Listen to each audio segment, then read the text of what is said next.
Hola a todos, bienvenidos a esta sesión en donde abordaremos el fenómeno de la creciente urbanización de la guerra en el marco de las guerras de quinta generación. Tenemos como agenda para hoy analizar primero la anatomía urbana, dar cuenta de las caracterizaciones que distinguen una ciudad, una megaciudad y una gigaciudad.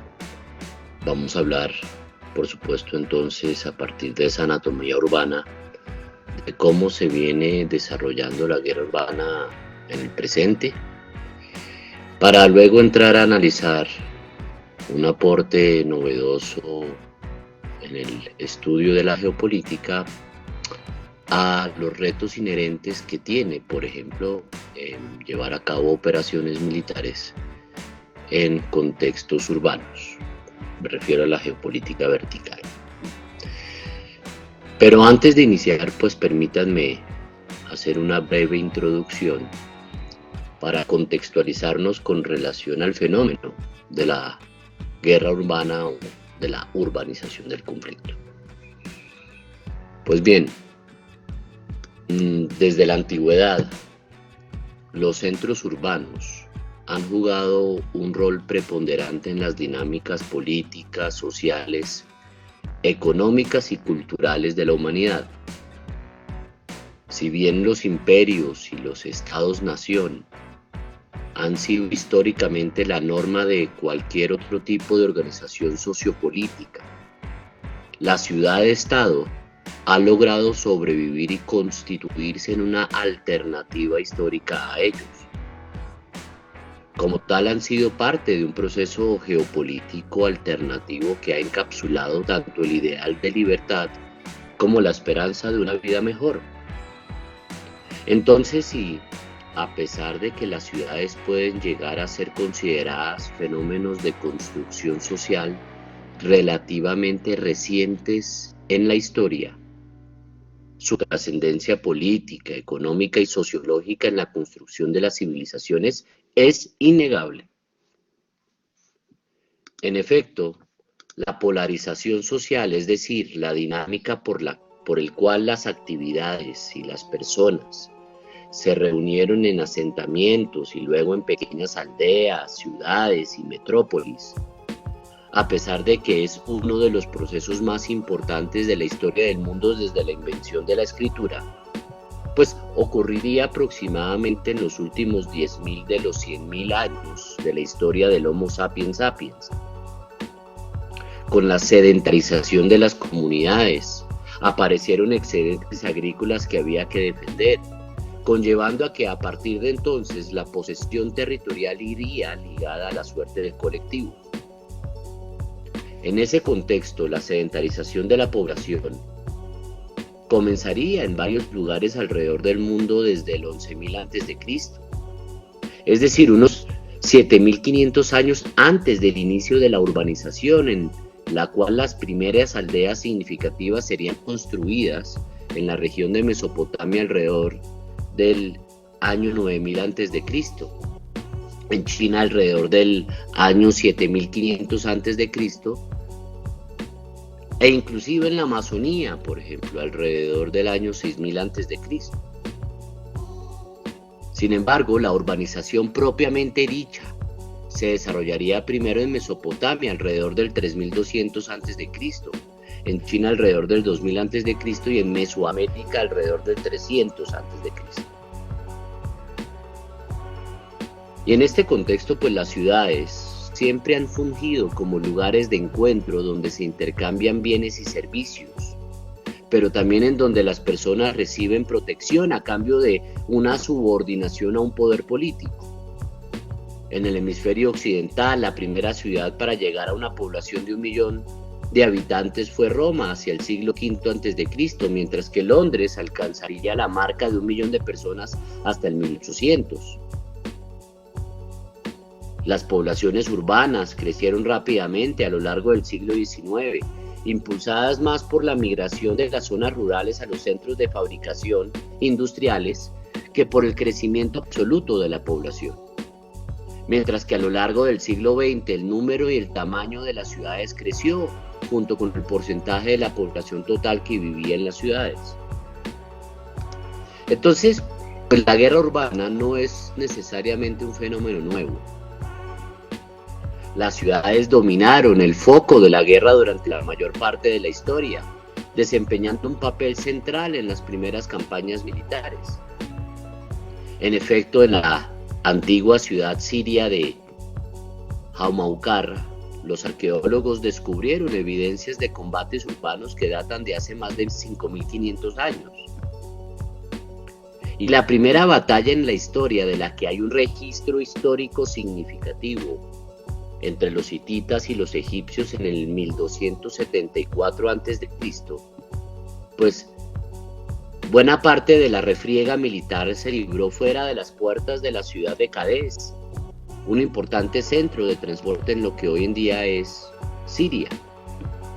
Por lo tanto, capturar o destruir las principales ciudades del enemigo y, lo que es más importante, su capital era al parecer el camino más seguro para lograr la victoria. Los restos arqueológicos de ruinas urbanas fortificadas, tanto en Asia, África, América Latina y Europa, pues es un testimonio de que en las civilizaciones de la antigüedad, las ciudades-estado como Atenas, Esparta o Roma, Venecia, Milán, Tenochtitlán o inclusive el Cusco, pues eran los más importantes actores de la guerra. En dichas épocas las ciudades fueron construidas para la defensa, así como para el intercambio comercial y otras actividades políticas, religiosas y sociales. La toma y el saqueo de ciudades fortificadas, así como el asesinato o la esclavización de sus habitantes, pues fue el evento central en la guerra premoderna. Desde los inicios de la propia historiografía occidental,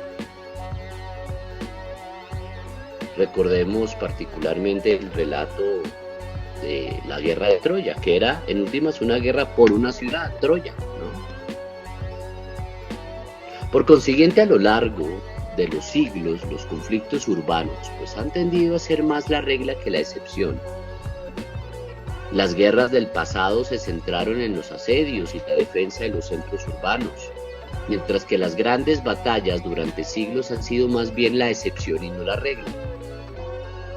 Y como en el pasado distante de la historia humana, las ciudades parecen concentrar en la actualidad no solo la riqueza y la prosperidad, sino también condiciones propicias para la agitación social, la criminalidad y la violencia. Y una serie de actores aparentemente disímiles como grupos terroristas, bandas criminales y organizaciones insurgentes, pues encuentran en los espacios urbanos una herramienta para la guerra, evitando las batallas convencionales o guerrilleras del siglo XX, en donde el objetivo era, en últimas, el control político del territorio, que se lograba a través de la expulsión de aquellos que desafiaban el control político legítimo o ilegítimo. Por el contrario, en el siglo XXI y gracias a las características particulares de las ciudades, es más fácil evadir las nuevas tecnologías de vigilancia de las fuerzas de seguridad de un Estado, y su propia infraestructura permite que las comunicaciones contemporáneas sean propicias para las actividades delictivas, pero por sobre todo para extender el miedo entre la población civil. Entonces, con base en esto, y entrando a analizar un poco los conceptos que dan forma al estudio de la urbanización del conflicto, podemos empezar diciendo con relación a la anatomía urbana que, a pesar de que existe cierto consenso de que las ciudades son centros de gobierno, de comercio y de transporte, donde una gran cantidad de personas viven y trabajan, pues no existe todavía un criterio internacional estandarizado para determinar los límites de una ciudad. por lo que existen múltiples definiciones de límites para una ciudad determinada. Un análisis de 228 países realizado por las Naciones Unidas denota que los gobiernos nacionales hacen uso de diferentes definiciones. 105 países se basan en criterios administrativos, usualmente límites geográficos tales como los límites de ciudad. 83 usan esto como su único método de distinguir lo urbano de lo rural. 100 países definen ciudades por tamaño de población o densidad de población. 57 usan esto como su único criterio urbano. 25 países especifican que las características económicas son significativas, aunque no exclusivas, en la definición de las ciudades. Y por lo general la proporción de la mano de obra empleada en actividades no agrícolas determina el criterio a la hora de distinguir un territorio como una ciudad. Y 18 países cuentan la disponibilidad de infraestructura urbana en sus definiciones, incluyendo la presencia de calles pavimentadas, sistemas de abastecimiento de agua, sistemas de alcantarillado o iluminación eléctrica. Y por último, 25 países no dan ninguna definición de urbano en lo absoluto, mientras que 6 países consideran que toda su población es urbana. Entonces, mientras que los términos de ciudad y urbano se utilizan a menudo como sinónimos, pueden denotar conceptos diferentes. Aunque ciudad normalmente se refiere a la agrupación estadística de personas en una sola área, urbano puede referirse a la transformación en la mentalidad que se produce en las ciudades. En otras palabras, el concepto de lo urbano denota generalmente los patrones alterados de interacción social, económica, política y cultural, característicos de ciudades que se desarrollan como resultado de diferentes tipos de empleo, estructuras sociales y políticas diversificadas, entre otros factores. Un tipo de definición, a veces denominada la ciudad inicial, describe una ciudad según un límite administrativo. Un segundo enfoque, con el término de aglomeración urbana, considera la extensión de la zona urbana contigua o área edificada para delimitar los límites de la ciudad. Y un tercer concepto de la ciudad, el área metropolitana, define sus límites según el grado de interconexión económica y social de las áreas cercanas, identificadas, por ejemplo, por el comercio interconectado o los patrones de desplazamiento. En consecuencia, la elección de cómo definir los límites de una ciudad es consecuencia de la evaluación del peso demográfico. Por ejemplo, en el caso colombiano, el área metropolitana de Bogotá, que ustedes ven allí en la figura, es una conurbación compuesta por la ciudad de Bogotá y los municipios aledaños de Boyacá, Cajicá, Chía, Cogua, Cota, Rosal, Facatativá, Funza, Gachancipá, Calera, Madrid, Mosquera, Nemocón, Soacha, Cibaté, Sopó, Subachoque, Tabio, Tenjo, Tocancipá, Zipacón y Zipaquirá, con una población total al 2020 de más o menos 10.700.000 habitantes. Pues bien, ello la convierte en el área entonces metropolitana más grande de Colombia y en una de las aglomeraciones urbanas más pobladas del mundo, usualmente referidas como megaciudades. La aparición de megaciudades o ciudades con poblaciones mayores a 10 millones de personas denotan una tendencia creciente de migración rural hacia las metrópolis. En las 2 décadas del siglo XXI, el proceso de urbanización no ha perdido su ímpetu. Su causa es la elevada densidad de flujos de servicios, bienes, capital y población que tienden a concentrarse en las grandes ciudades.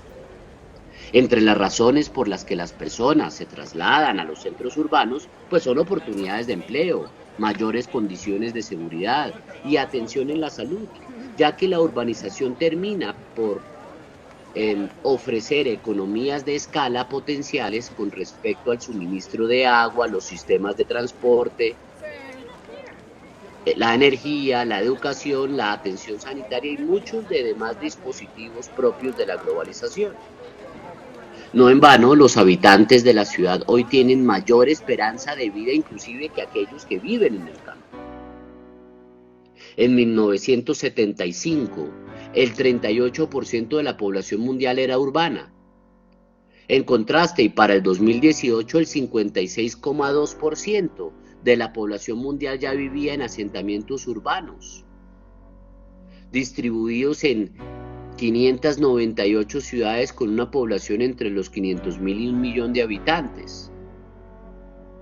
El mayor cambio ha sido en la región de América Latina y el Caribe, que cuenta con una población urbana en 2020 del 81,2%, frente, por ejemplo, al 41% en 1950. Y hay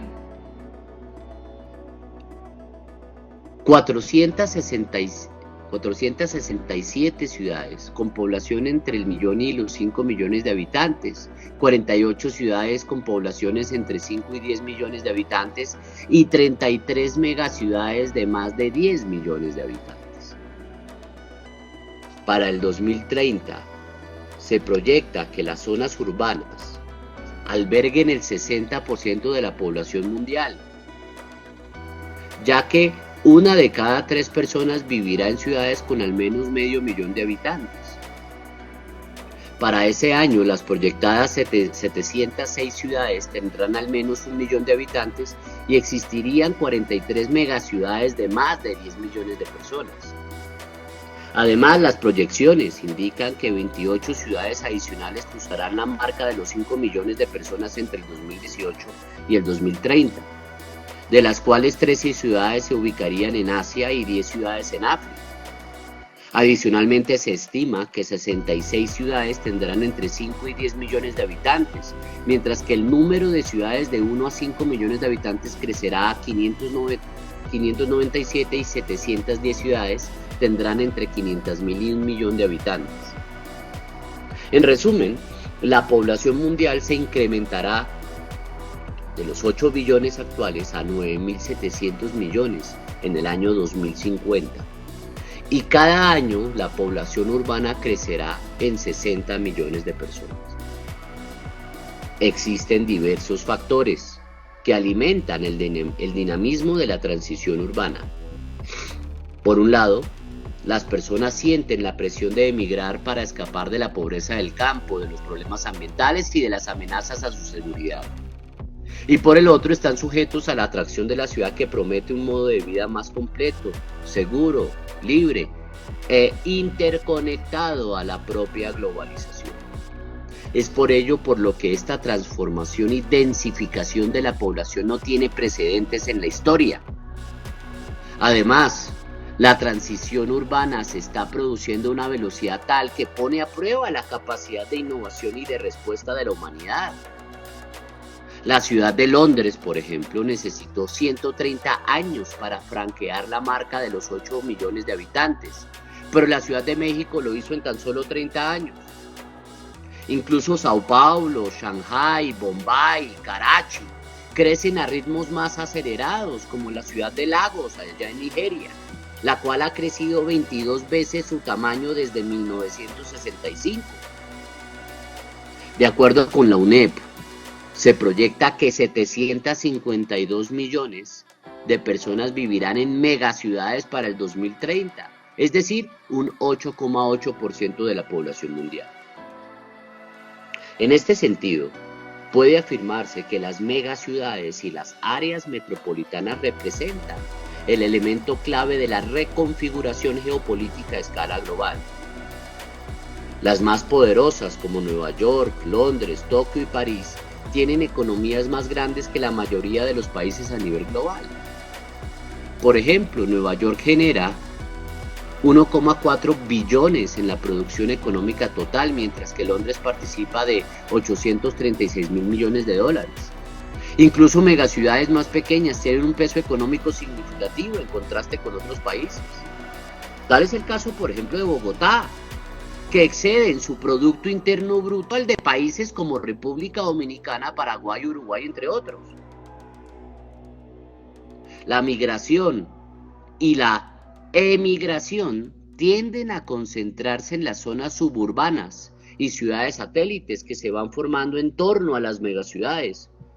Un tipo de proliferación urbana denominada urban sprawl en inglés, o expansión urbana, generando otro fenómeno muy importante de aglomeración urbana entre las megaciudades y ciudades vecinas, como lo son las formaciones de regiones megaurbanas, es decir, corredores urbanos que se forman en torno a dos o más ciudades intercomunicadas.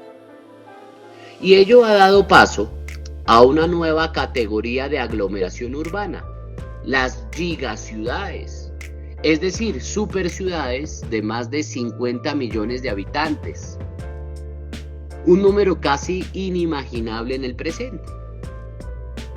No obstante, muy pronto las gigaciudades pueden convertirse en realidad en países como por ejemplo la República Popular de China.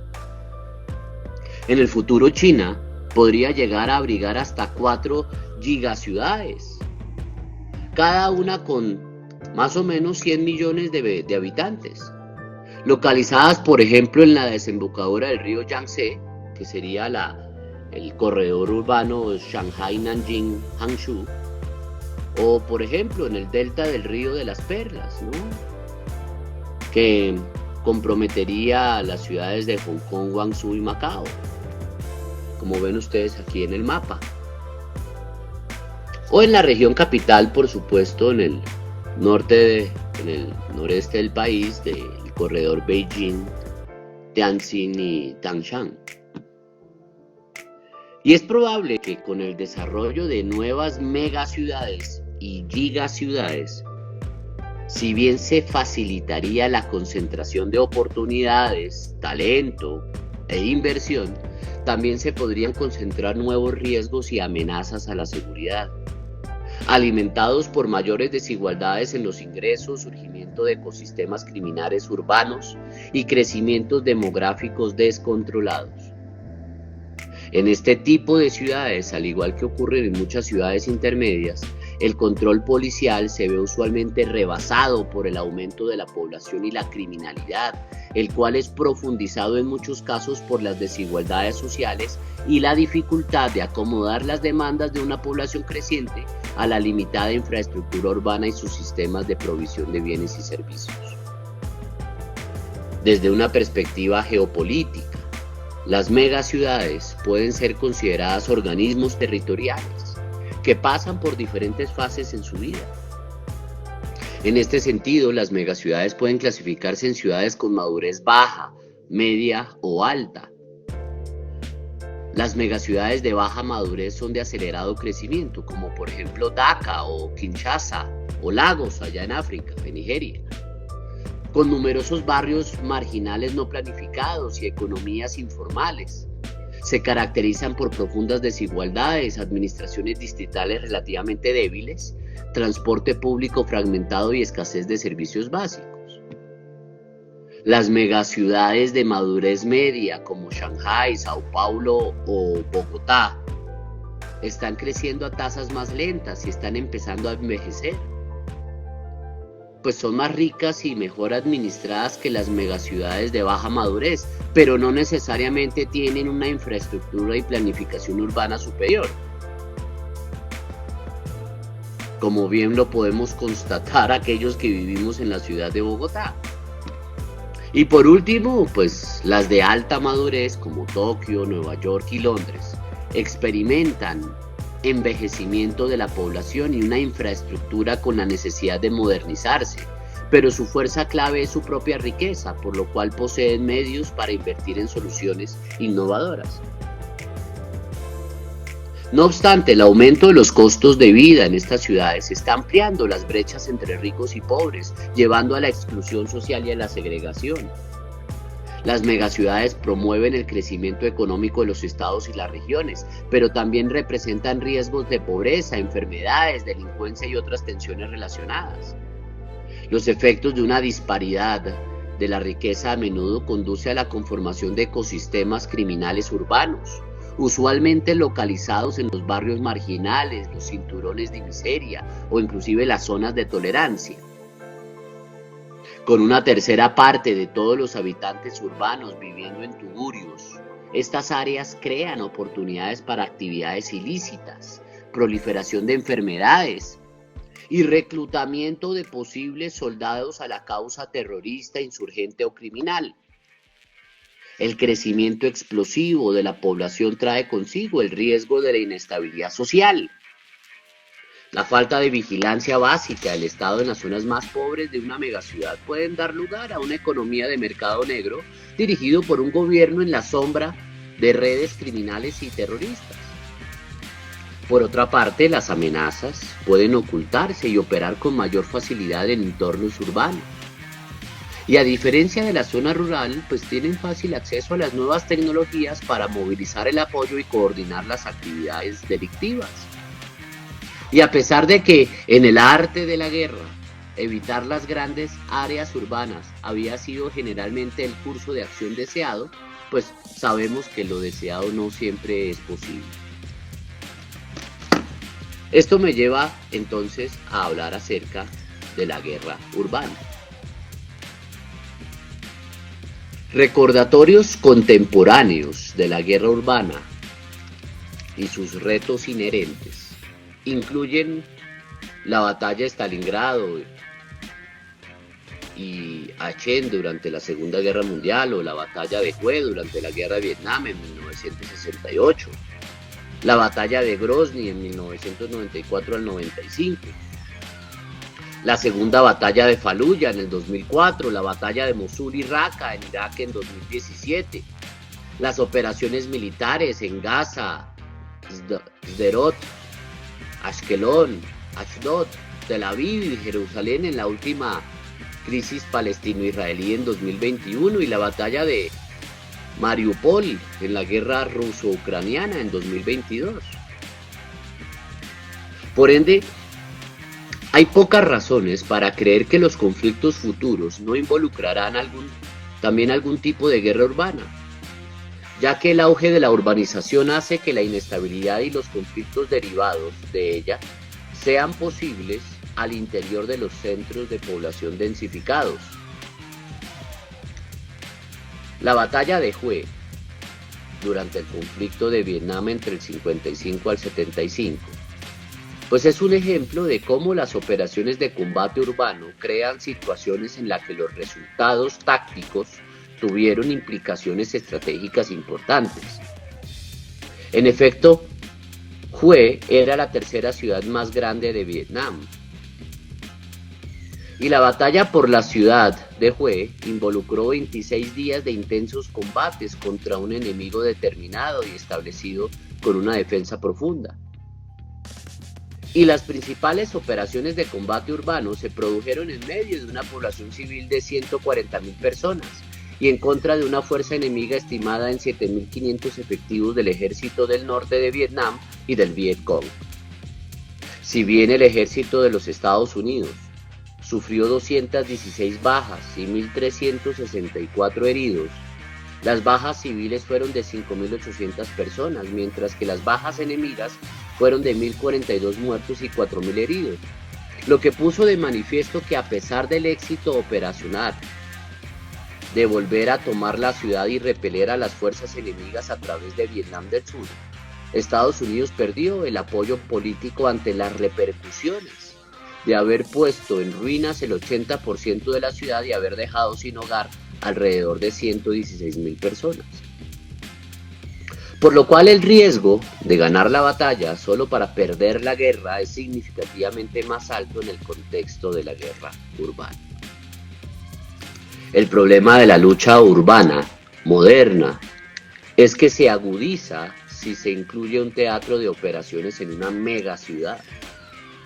Un entorno urbano complejo, 100 veces más grande que la ciudad de Hue, y con una población de casi 10 millones de personas, al que se suman retos como espacios subterráneos y cibernéticos contra un enemigo compuesto por fuerzas de operaciones especiales y convencionales, paramilitares y elementos terroristas y criminales con acceso a una amplia gama de capacidades de guerra avanzada. Y si bien las operaciones de combate urbano no son nuevas, pues una megaciudad presenta retos a una escala y complejidad inimaginables, ya que debido a su creciente importancia política, económica y social, estas representan territorios estratégicamente vitales, que están interconectados a los centros de gravedad de un estado, a los centros de gravedad nacionales e inclusive también a los centros de gravedad internacionales. En muchos aspectos, la guerra moderna no es muy diferente, la guerra urbana moderna no es muy diferente de la guerra urbana tal como se practicó a lo largo de la historia. Clausewitz definía la guerra como la continuación de la relación política con la intrusión de otros medios. Y el término política pues proviene del término en griego política con K, ¿no? Y del término polis, que es ciudad, ¿no? Por lo que política era como los asuntos de la ciudad. Las palabras cosmopolita o policía pues devienen del mismo origen etimológico de polis. Por lo tanto, Aristóteles describió la política como los asuntos de la ciudad, por lo que en el mundo moderno, como en el antiguo, el discurso político ha tenido lugar principalmente en las grandes áreas urbanas. No en vano, es en las ciudades donde las leyes son aprobadas y reside el liderazgo. Por lo tanto, es lógico que usar la fuerza para imponer la voluntad política a un grupo de personas a menudo requiere que esa fuerza política o militar se ejerza donde viva la gente, donde reside su liderazgo y donde realizan sus actividades políticas y sobre todo económicas, es decir, en las ciudades. En consecuencia, la política, la guerra y las ciudades podrían estar inextricablemente unidas. Y debido a esa conexión, las fuerzas militares a través de la historia han dedicado gran parte de su capacidad y esfuerzo a luchar por, en y alrededor de las ciudades. Y si bien las guerras modernas de primera y de segunda y de tercera generación, entre el siglo XVIII y la primera mitad del siglo XX, se condujeron en su mayor parte en el campo, en el mar o en el aire, al menos en teoría, pues las ciudades continuaron jugando un papel importante, sino como escenario predilecto de batalla, al menos como centros de producción de los medios que se requerían para combatir en guerras industriales. Según Marie Kaldor, se estima que incluso en la Segunda Guerra Mundial el 40% de las operaciones militares se llevaron a cabo en las ciudades. Entonces, una de las razones más importantes para atacar una ciudad pues era capturar el centro político, económico o cultural del enemigo, destruyendo así su moral, su capacidad para sostener una guerra y su capacidad para gobernar. En otras palabras, la ciudad fue atacada porque era el centro de gravedad del adversario. Y esto dio lugar a numerosas batallas por ciudades como Verdún, Guernica, Nankín, Rotterdam, Londres, Leningrado, Varsovia, Dresden, Tokio, Hiroshima, Nagasaki, Seúl, Beirut, Sarajevo, Berlín y París, entre muchas otras.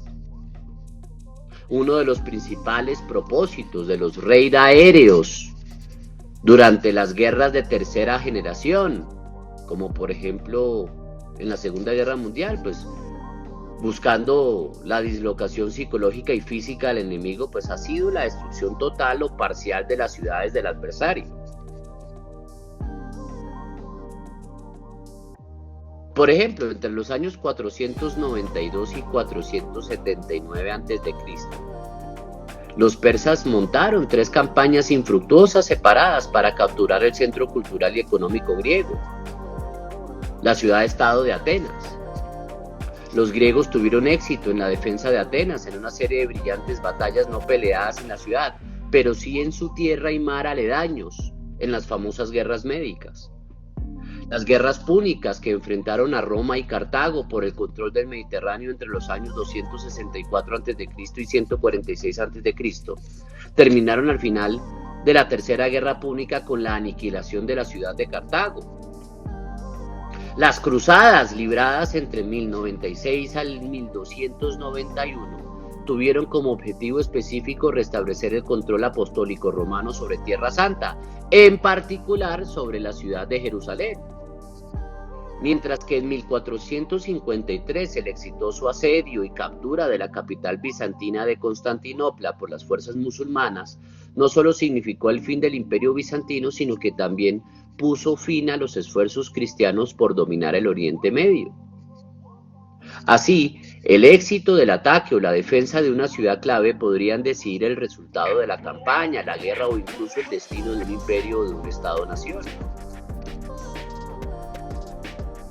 Como la guerra ha sido endémica para aproximadamente el 95% de todas las sociedades humanas conocidas a lo largo de la historia y la prehistoria, se deduce que la guerra pareciera ser una institución humana permanente que tiende por su propia naturaleza a desarrollarse en aquellos lugares en donde las personas se concentran.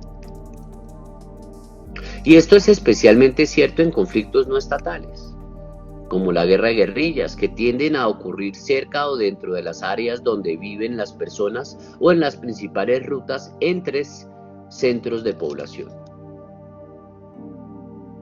Y desde las guerras civiles del siglo XIX, las incursiones a centros urbanos parecieran contar con una larga tradición histórica en los conflictos colombianos. Como lo explica el profesor Carlos Patiño, la historiografía tradicional en Colombia ha presentado el primer periodo del siglo XIX como un enfrentamiento entre un proyecto federalista contra otro centralista. Y esta situación, extrapolable al resto de la América hispana, generó dos procesos simultáneos. En primer lugar, se produjo una situación de guerra permanente entre ciudades y luego de guerras entre regiones encabezadas por ciudades fuertes. Cada una de esas disputas, dice el profesor Patiño, se centraron en decidir qué ciudad, provincia o región era capaz de someter a las demás, un proceso que la historiografía tradicional ha presentado como guerras civiles. Asimismo, como consecuencia del inicio de la violencia política, luego del asesinato del líder liberal Jorge Eliezer Gaitán el 9 de abril de 1948, en la ciudad capital de Bogotá y en algunas otras ciudades de la geografía colombiana, la anarquía y el caos se hicieron presentes. A pesar de que la naturaleza del conflicto entre liberales y conservadores en Colombia, en la primera mitad del siglo XX, se diferenciaba de las guerras civiles del siglo XIX, no por ello la toma de ciudades dejaría de formar parte de los métodos violentos de la época de la violencia.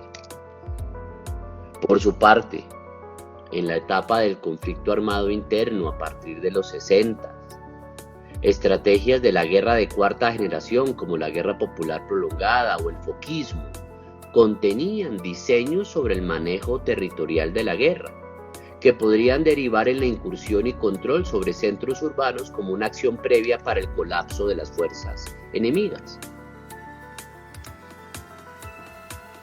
Y según cuenta el Centro de Memoria Histórica, durante décadas las guerrillas libraron una guerra centrada en la lógica de acumulación territorial y en la idea mítica de llegar triunfantes a la capital del país.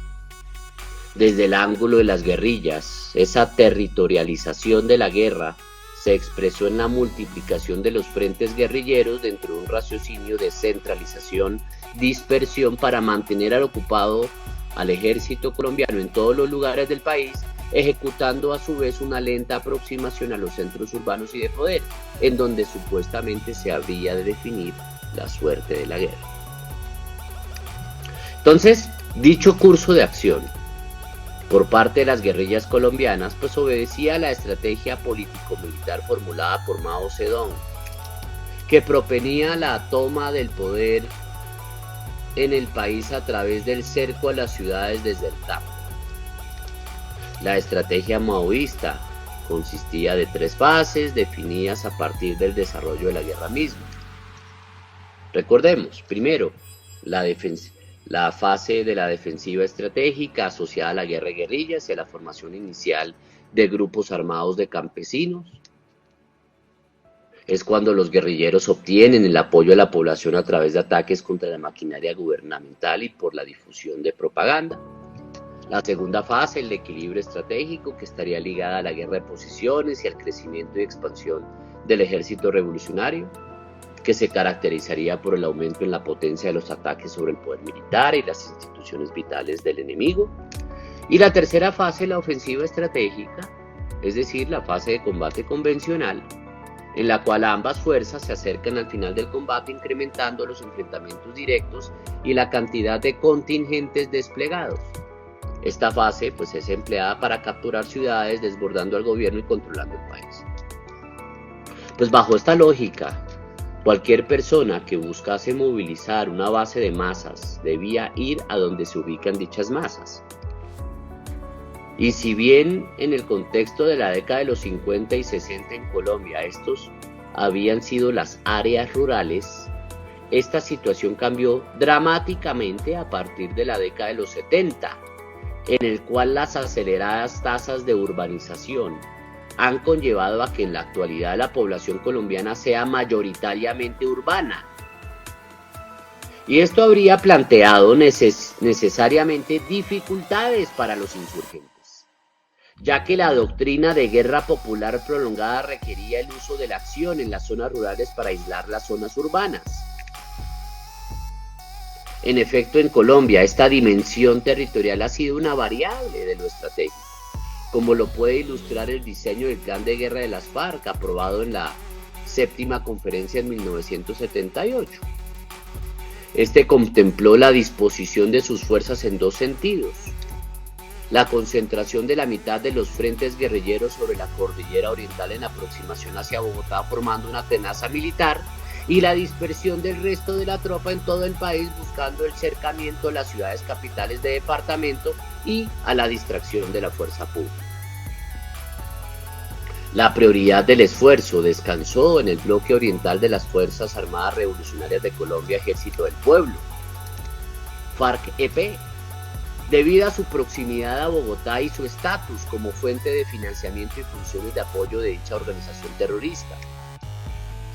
Tácticamente, la mayoría de las acciones del bloque oriental pues eran en el espacio rural, pero fueron complementadas por actividades en el espacio urbano, por lo que en ningún momento las zonas urbanas se consideraron que estuvieran fuera de los límites de la estrategia político-militar de las FARC-EP.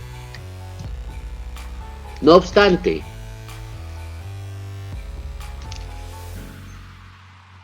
para la guerra de Vietnam, como ya en alguna otra sesión habíamos hablado al respecto,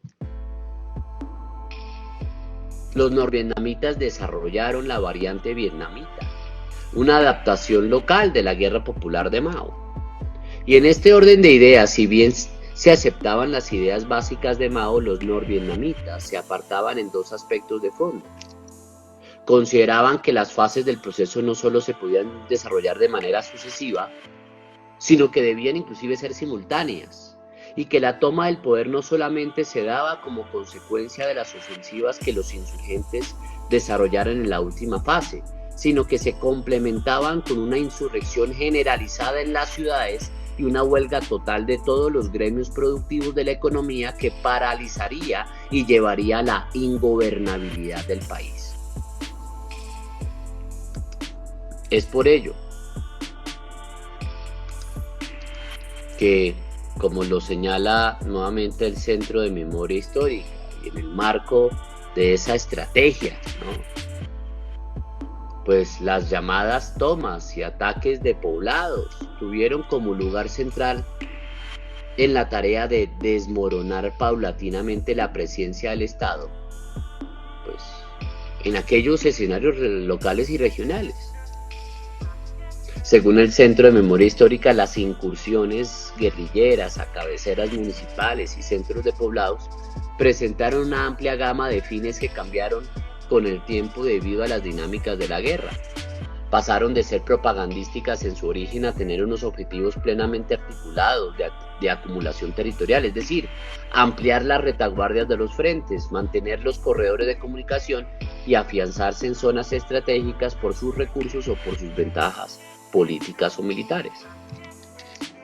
Y fue ese pues el momento del escalamiento de tomas de pueblos y ataques a estaciones de policía que arrojó notorios impactos humanos y materiales, mostrando que Colombia estaba viviendo un conflicto interno de importantes dimensiones. En efecto, según datos de la Comisión Nacional de Memoria Histórica, entre 1965 al 2013, todos los actores armados insurgentes aplicaron la estrategia de toma de poblados y cabeceras municipales en diversos momentos y escenarios de la geografía colombiana. Se estima que se presentaron 1.755 incursiones guerrilleras, de las cuales 609 fueron tomas y 1.146 correspondieron a ataques a puestos de policía, en donde las FARC participaron de un total de 1.106 tomas, es decir, el 66%, el ELN con 323 acciones, es decir, el 18,4%, el EPL con 88 tomas, es decir, el 5%, y el M19 con 48 tomas, es decir, el 2,7%. Asimismo, un 10,8% de las incursiones serían responsabilidad de otras insurgencias, como el movimiento Jaime Bate Mancayón, disidente del M19, con 5 acciones, y el Quintín Lame, con 5. La toma de centros urbanos y cabeceras municipales por parte de las guerrillas entre 1965 al 2013 ocasionaron 2.495 víctimas mortales, discriminadas en 1.007 civiles, es decir, el 40,3% del total de personas muertas, y 1.488 de la fuerza pública, el 59,6% de las víctimas mortales. Del mismo modo, se tiene que durante las incursiones entre el 65 al 2013, resultaron heridos 1.331 civiles y 1.978 miembros de las fuerzas militares y de policía.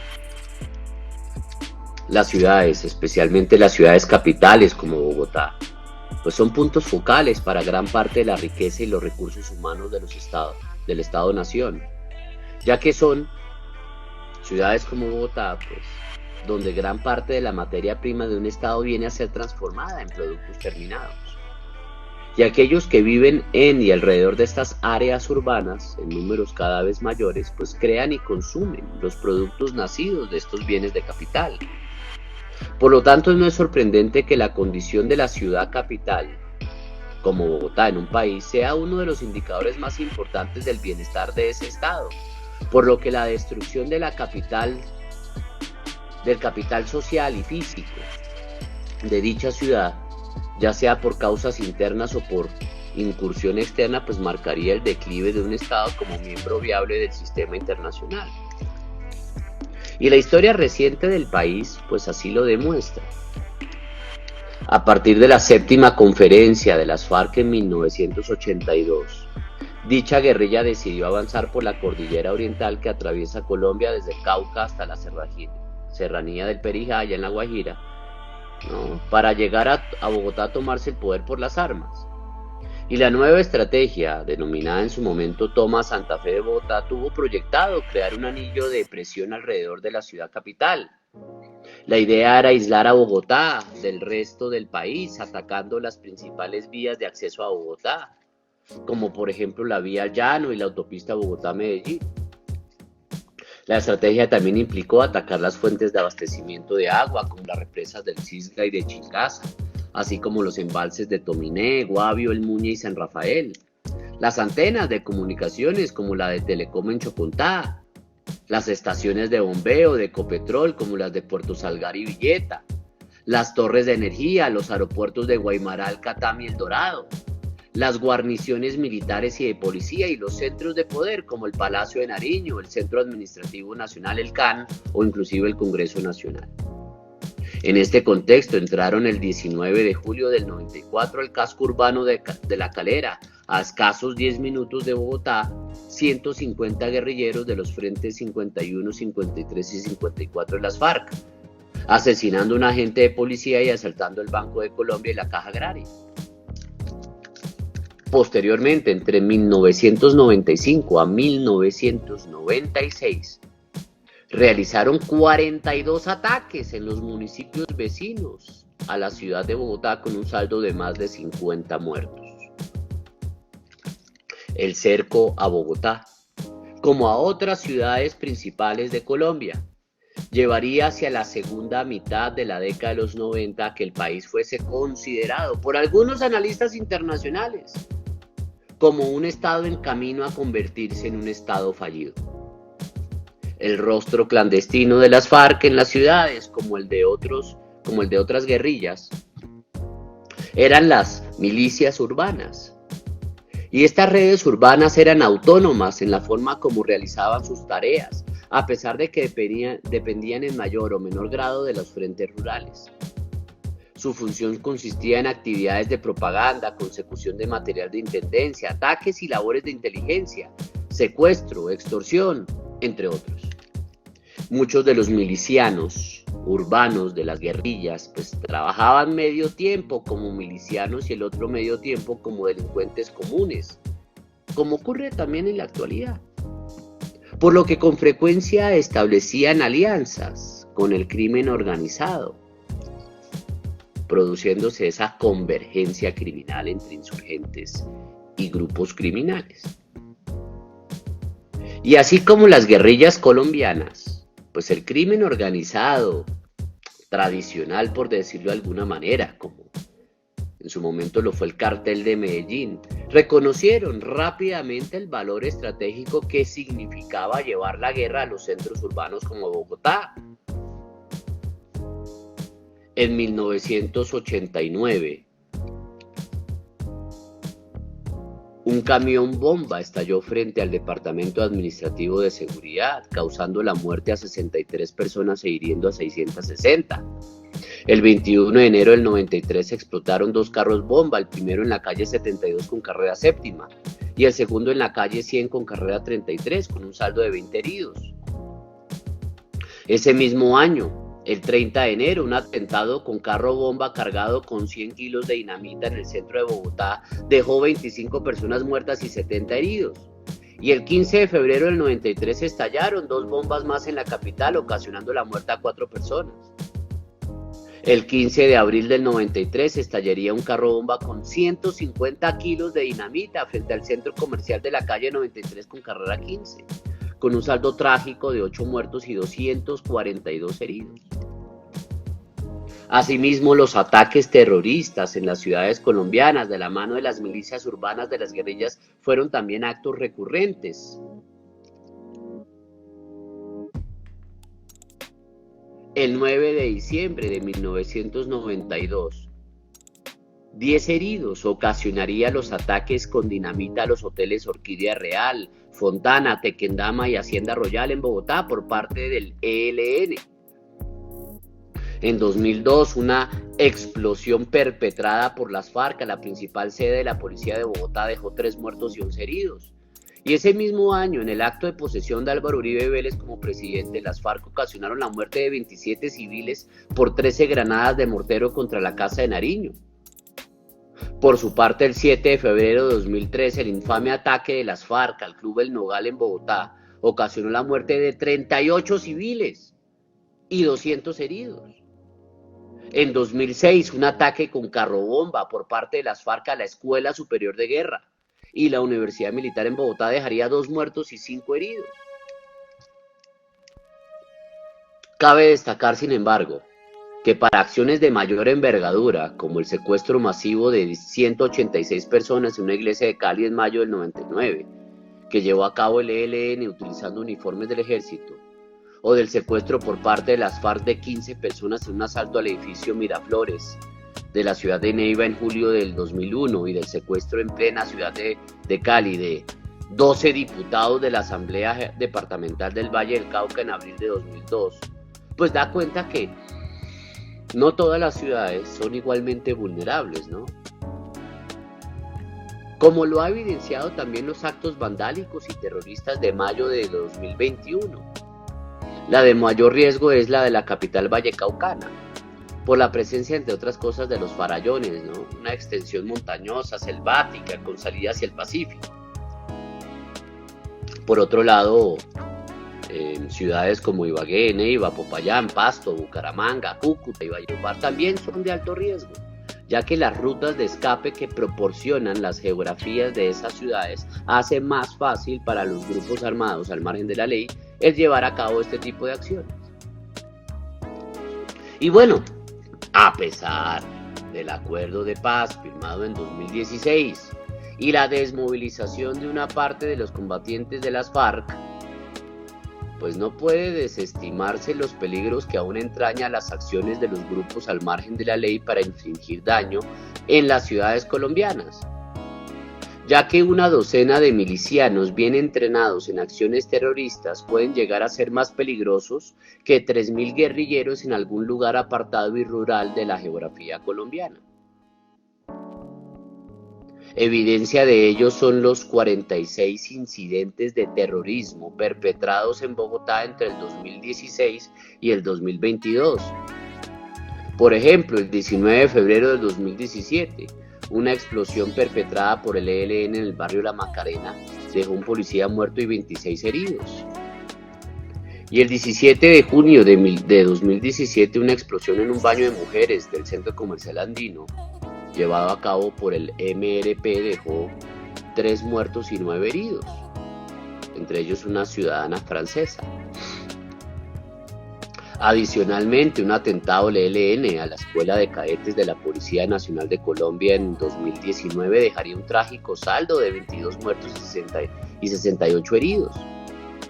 El 26 de marzo de 2022, el Frente 33 de las disidencias de las FARC llevó a cabo un ataque con explosivos contra el Comando de Atención Inmediata de la Policía en el barrio Arborizadora Alta, afectando 66 viviendas y 4 colegios y dejando un saldo trágico de 35 heridos, 7 de ellos niños, pero sobre todo 2 fallecidos, un niño de 12 años y una niña de 5.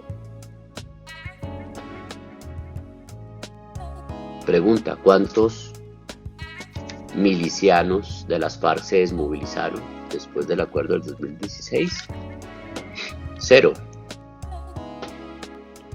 Pero bueno, en el marco de las guerras de quinta generación, ¿no?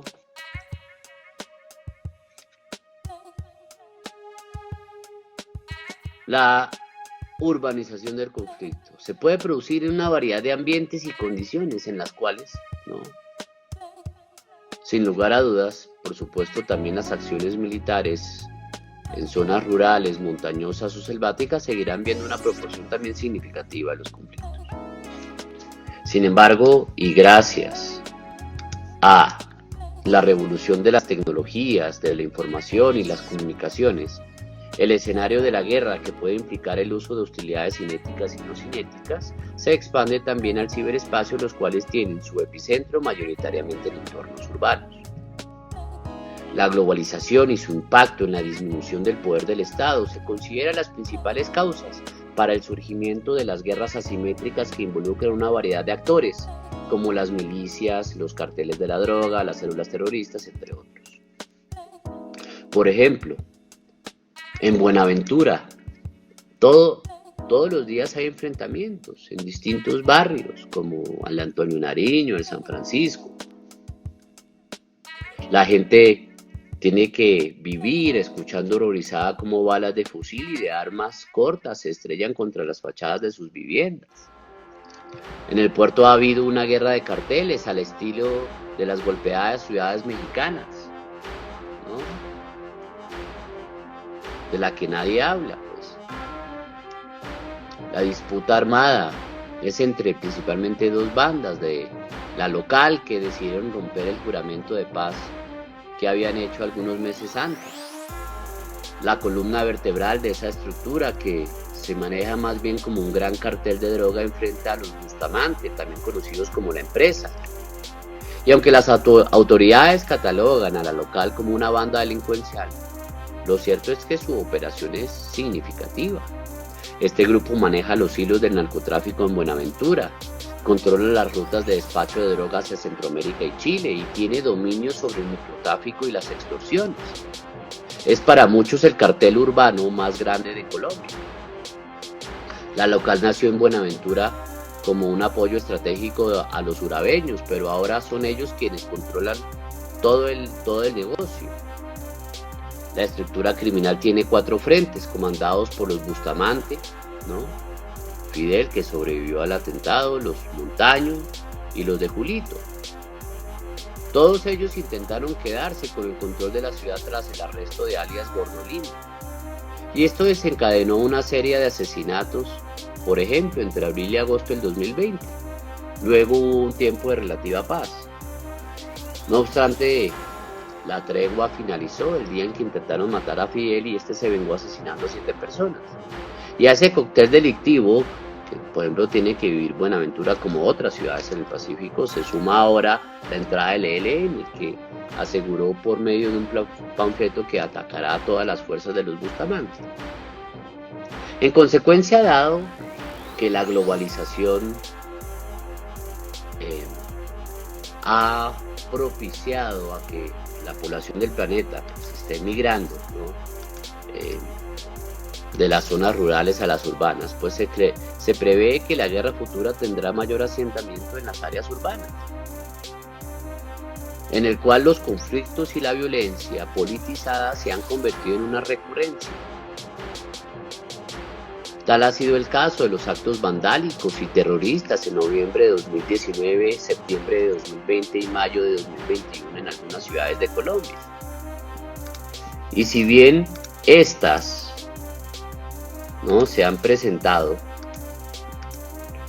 en el marco de las legítimas manifestaciones sociales a causa de las crisis socioeconómicas, pues existe plena evidencia que distintos grupos criminales e insurgentes se han infiltrado en dichas manifestaciones, llevando a cabo acciones violentas y no violentas en contra del Estado, la fuerza pública y la propia ciudadanía. La mayoría de los bloqueos ilegales en toda la geografía nacional, la destrucción con bombas molotov de los CAIs, de la policía, la destrucción de la infraestructura de transporte público en las ciudades, el asesinato y lesiones de miembros de las fuerzas de seguridad, pues se han entretejido con operaciones de ciberguerra, atacando la infraestructura crítica cibernética del Estado y acciones de guerra de información o guerra cognitiva, a través de la desinformación y la manipulación de las masas en redes sociales. En el último siglo, pues los ciudadanos colombianos han expresado sin lugar a dudas su inconformidad mediante las movilizaciones sociales. Y muchas de ellas han logrado importantes cambios políticos y sociales, pero también han dejado una estela de muertes y de destrucción. Por ejemplo, los excesos del general Rafael Reyes, presidente de la República de Colombia a inicios del siglo XX. Estos excesos del general Rafael Reyes, la persecución a la oposición política y su intento de perpetuarse en el poder y las intenciones de firmar un tratado con los Estados Unidos para poner punto final a la separación de Panamá, desembocaron, por ejemplo, el 13 de marzo de 1909 en una multitudinaria marcha en Bogotá encabezada por estudiantes de la época. Reyes declaró el estado de sitio y hubo detenciones arbitrarias y la suspensión de las libertades y garantías constitucionales. Pese a la represión, las manifestaciones no pararon y a él no le quedó más remedio que renunciar, pero la Asamblea Constituyente no aceptó. Y estas protestas fueron el inicio del final del gobierno de Reyes en la presidencia, porque de ahí en adelante su gobierno perdió la legitimidad y en junio tuvo que dimitir. Hacia 1928, otro ejemplo fue el de los trabajadores, jornaleros y campesinos de la zona bananera del departamento del Magdalena, que estaban cansados de las duras condiciones laborales que les imponía la United Fruit Company, empresa encargada de comercializar el banano en los Estados Unidos. El 11 de noviembre, miles de trabajadores congregados en sindicatos y apoyados por el Partido Socialista Revolucionario de Colombia, protestaron en Santa Marta para pedir el mejoramiento en las condiciones económicas. Se consideró que esas manifestaciones eran el inicio de una revolución comunista y a los pocos días se militarizó la zona. Y en respuesta los trabajadores acordaron un paro general que se concentró en la población de Ciénaga. El 5 de diciembre la situación empeoró y las partes en conflicto no llegaron a un acuerdo. Y la United Fruit Company y el gobierno de la época pues tomaron la decisión de disolver el paro a través de la fuerza. Esa noche fue declarado el estado de sitio y más de 300 soldados rodearon a los trabajadores que se encontraban en la plaza de Ciénaga. En la madrugada al día siguiente, el general Carlos Cortés Vargas exhortó a los trabajadores a abandonar la huelga. Ellos no hicieron caso y, ante la intervención militar ordenada por el gobierno, muchos murieron en esas protestas. El 6 de junio de 1929, alrededor de 20.000 personas protestaban en contra del gobierno conservador de Miguel Abadía Méndez. Y al día siguiente, los estudiantes de la Universidad Nacional de Colombia se unieron a las manifestaciones. Y cuando la marcha se encontraba por el Palacio de Nariño, la policía abrió fuego en contra de ellos y el estudiante de Derecho Gonzalo Bravo Pérez murió en el cruce de disparos. El suceso encendió más las protestas y durante 2 días más los jóvenes siguieron en las calles hasta que enterraron a Bravo y el gobierno tomó medidas para apaciguar a los bogotanos. Historiadores afirman que estos hechos y la masacre de las bananeras, pues sumados a otras más, causaron la caída de la hegemonía conservadora en 1930. Años después, el 8 de junio, comenzó a ser conmemorado el Día del Estudiante Caído. Hacia 1948, la violencia entre liberales y conservadores había escalado a niveles inimaginables. En regiones como Caldas, Tolima y Popayán, los asesinatos de seguidores de uno y otro partido eran el pan de cada día y miles de campesinos tenían que abandonar sus tierras para huir de la muerte.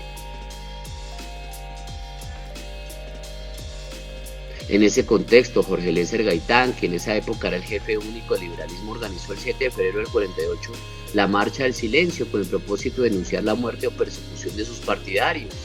A la convocatoria asistieron más de 100.000 bogotanos que coparon la Plaza de Bolívar y sus alrededores. 3 meses después, Gaitán era asesinado. En el gobierno de Gustavo Rojas Pinilla hubo varias jornadas de protestas que debilitaron el poder del general y lo llevaron a renunciar a la presidencia. Los primeros en alzar la voz fueron los estudiantes quienes protagonizaron las marchas del 8 y 9 de junio del 54, en las que murieron 10 estudiantes y hubo más de 20 heridos. Luego de esa jornada, miles de estudiantes salieron a repudiar la muerte, por ejemplo, de Uriel Gutiérrez, la primera víctima de esas jornadas.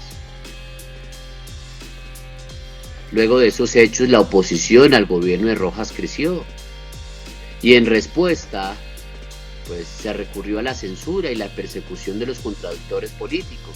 Inclusive el gobierno Rojas cerró temporalmente los diarios El Tiempo y El Espectador, y esa situación, sumada a la decisión del 30 de abril del 57 de la Asamblea Nacional Constituyente de prolongarle al general el periodo presidencial hasta 1962, pues desató un paro nacional que inició en los primeros días de mayo con las manifestaciones de los universitarios. Y entre el 5 y el 8 de mayo la mayoría de los colombianos comenzaron a sumarse al paro. Los trabajadores, los banqueros, los industriales, los profesores, hasta que el 10 de mayo a Rojas le tocó renunciar. Buena parte de los historiadores también coinciden en señalar que en el paro cívico del 14 de septiembre de 1977, pues se presentó tal vez el más importante de las movilizaciones sociales en la historia de Colombia, también una de las más violentas. Algunos de los sectores populares de Bogotá parecían verdaderos campos de batalla, con barricadas, llantas y autos quemados. La jornada de protesta fue convocada por la CTC, la UTC, la CSTC y la CGT, ¿no? en contra del aumento del costo de vida y la renuencia del presidente López Miquelsen de mejorar los sueldos de los trabajadores. En medio de calles bloqueadas, ese día salieron a marchar trabajadores, profesores, estudiantes universitarios, militantes de los partidos de izquierda y algunos sectores del liberalismo y el conservatismo. Por su parte, el gobierno consideró la multitudinaria marcha como un complot del comunismo y recurrió a la represión, mientras que unos sectores radicales de izquierda creyeron que era el inicio de la revolución socialista. Ambas posiciones fuera de contexto volvieron el paro en un auténtico campo de batalla. Locales comerciales destruidos, carros incendiados y otros daños materiales fueron el saldo de las protestas, además de los más de 20 muertos, 500 heridos y centenares de capturados que fueron trasladados al Estadio El Campín y a la Plaza de Toros. Finalizada la jornada, López incrementó el salario, lo que se consideró un triunfo de los trabajadores. Sin embargo, algunos consideraron que este paro significó, por un lado, también un aumento de la represión en contra de los movimientos sociales y de la izquierda que quedó consagrado en el Estatuto de Seguridad Nacional del gobierno de Julio César Turbay Ayala. Pero también, por el otro lado, el movimiento guerrillero, en una mala lectura de la realidad, creyó que el paro era el preámbulo de la revolución. Y bueno, hablando ya en términos más contemporáneos, pues el 4 de febrero de 2008, millones de ciudadanos en las principales ciudades del país se movilizaron en contra de las acciones de las FARC. La idea de una marcha en contra de la organización insurgente fue de un grupo de jóvenes que crearon en enero un grupo de Facebook, y a los pocos días la cuenta tenía más de 10.000 seguidores. Al poco tiempo ellos llamaron a los colombianos a salir a las calles, llamado que contó con el apoyo del gobierno nacional, de los medios de comunicación y de reconocidas personalidades del país. En otro suceso, a los pocos meses de haber llegado a la presidencia de la República, Juan Manuel Santos radicó en el Congreso un proyecto de ley que buscaba reformar la educación superior en Colombia.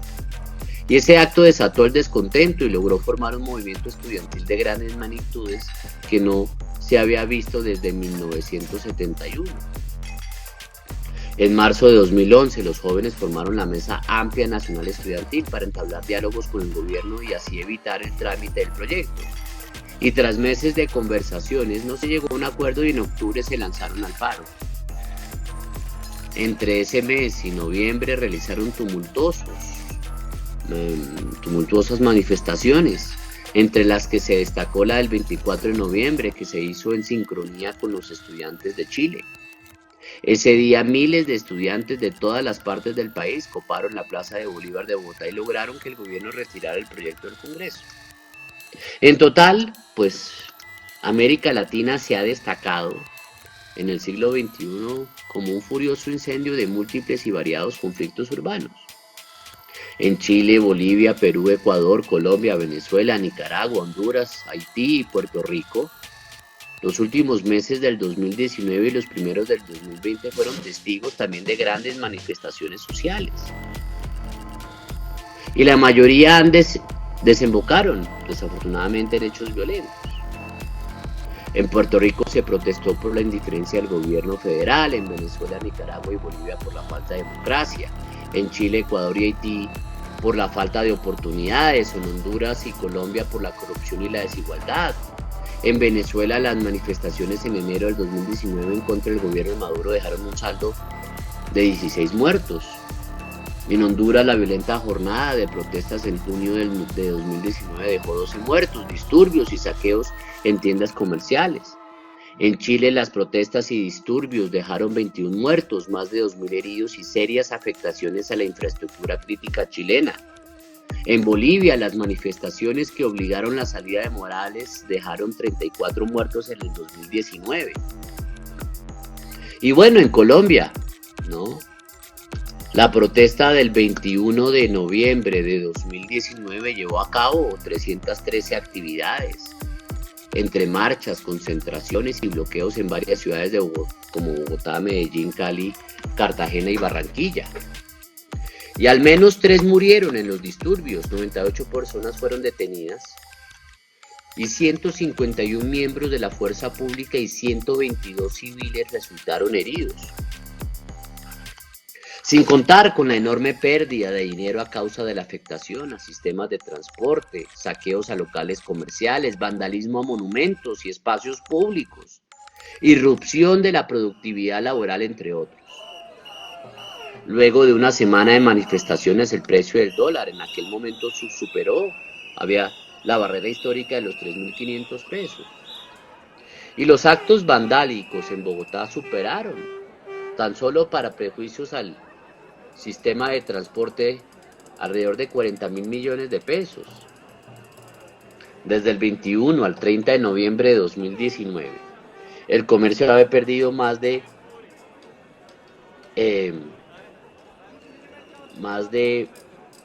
1,4 billones de pesos, ya que según Fenalco, pues la reducción en las ventas fue de por lo menos el 40% en todo el país.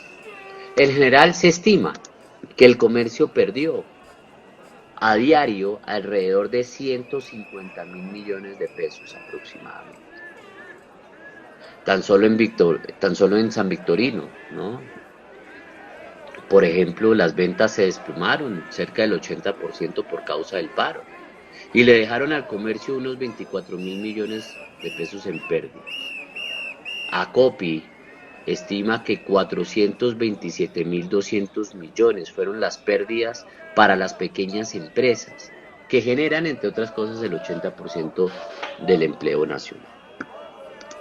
Y bueno, entre el 9 de septiembre, día en el que muere Javier Ordóñez, y el lunes 14 de septiembre de 2020, tan solo en Bogotá se presentaron 112 disturbios en las que participaron cerca de 12.000 personas. Las manifestaciones dejaron como saldo 10 fallecidos, 294 policías lesionados y 141 civiles heridos, 66 con impactos de armas de fuego. En materia de infraestructura, 75 CAIs, los comandos de acción inmediata, fueron atacados. Se vandalizaron 38 CAIs y se incineraron otros 37 CAIs. También se vandalizaron 10 sucursales bancarias, 4 cajeros automáticos, 49 buses de Transmilenio y 54 buses del SITP, así como 210 automotores institucionales. Se reportaron 33 hurtos a los agentes, entre chalecos antibalas, cascos, protectores, portarradios, chaquetas, proveedores, radios de comunicación. Los actos violentos fueron parte de una planeación estructurada y organizada. Se observó una gran capacidad de despliegue en movimiento de masas por parte de grupos radicales organizados contra la institución policial, bajo un factor de oportunidad a partir de un procedimiento de policía. Durante los días de la protesta, fueron atacados en su mayoría los centros policiales por grupos de entre 10 y 15 personas, que aprovechando la concentración ciudadana lanzaron piedras y bombas molotov a estos establecimientos policiales, con los policías adentro, con una clara intención de incinerar a los propios policías. Y los agresores se citaron a través de redes sociales y grupos de chat para llevar a cabo sus actos delictivos y criminales. Estas plataformas se utilizaron para definir roles en los actos vandálicos, instrucciones para la adquisición de los elementos y la elaboración de las bombas incendiarias, sugerencias para ocultar las identidades, entre otras disposiciones. Además, hay una lista de 8 perfiles de Twitter de usuarios que invitaron específicamente a quemar los CAI y a los uniformados dentro de los CAI. Algunos usuarios de Facebook y Twitter invitaban a emular comportamientos agresivos y actos de vandalismo. La policía y la fiscalía identificaron y preservaron 66 perfiles en redes sociales, con mensajes en los cuales se instigaba a realizar actos vandálicos e incendiar instalaciones policiales. Ahora bien, desde las protestas del 28 de abril al 4 de mayo de 2021, solo en Bogotá Transmilenio indicó que 101 estaciones y 546 buses fueron vandalizados, afectando a más o menos 500.000 usuarios al día. Y se estima que los costos de los daños, tan solo a las troncales, fue de más de 3.000 millones de pesos. Además, el vandalismo ha afectado o afectó durante este periodo de protestas del 28 de abril al 4 de mayo la infraestructura estatal y privada entre establecimientos comerciales y mobiliario urbano que nunca no ha llegado ni siquiera a ser cuantificado. Según FENALCO, la Federación Nacional de Comerciantes, solamente durante las protestas del 28 de abril el comercio formal perdió cerca de 230.000 millones de pesos.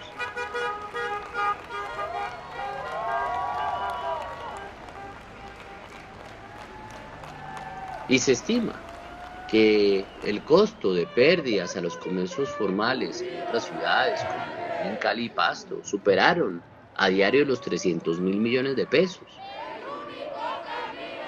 En esta violenta jornada de protestas murieron 24 personas, entre varias decenas de desaparecidos y cientos de heridos, tanto civiles como de policía. Y si bien es cierto, todas estas protestas fueron resultados de graves desequilibrios económicos y sociológicos que viene arrastrando Colombia hace décadas, las protestas sociales también fueron resultado de las nuevas tecnologías y los medios, desde el Internet y las redes sociales hasta el uso omnipresente de los celulares. Aunque la primera línea se dio a conocer durante el paro del 28 de abril como un grupo espontáneo y pacífico de jóvenes inconformes que encabezaban las manifestaciones, las autoridades concluyeron otra cosa. Se trataría de una organización con rasgos criminales, que importó el modelo de las protestas chilenas y se viene gestando desde hace casi 2 años. Y se está investigando la relación entre la primera línea y el JM-19, un movimiento inspirado en el extinto grupo guerrillero del M-19. Existen escuelas clandestinas de formación al servicio de la primera línea. Si bien no hay un jefe único en la organización, tratan de alcanzar acuerdos en grandes asambleas en Bogotá y Cali y pretenden mantener vivas las movilizaciones a toda costa.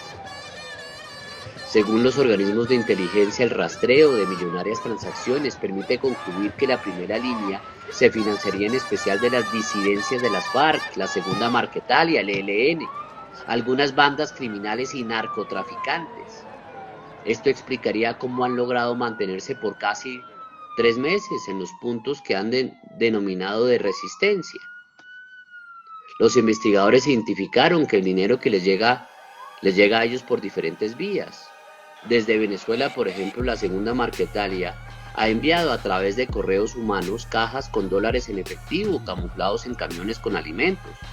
En su momento, Iván Márquez envió $160.000 para financiar estas actividades terroristas.